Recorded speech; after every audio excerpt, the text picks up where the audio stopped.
ច់ចិត្តហើយម្ល៉េះតូននេះ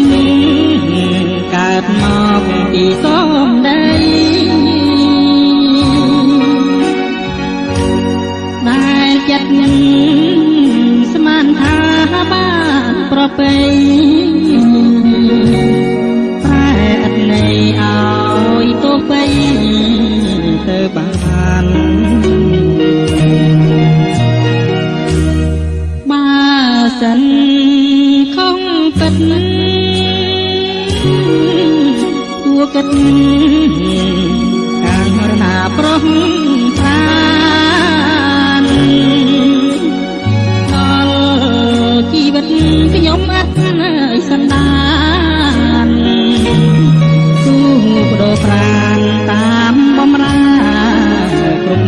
គ្រាអព្រំលិខិតម្ចាស់លោក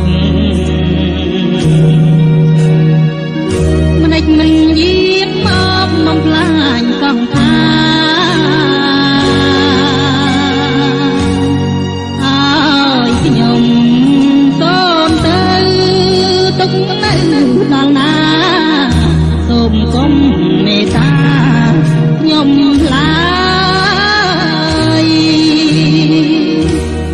លោកនេះខកខើទ្រាំនៅក៏ពុំយល់កងត្រាយខំសាងលោកក៏មិនអឡាយមិនជ្រាបទេផ្ដាច់ជីវិតខ្ញុំទៅ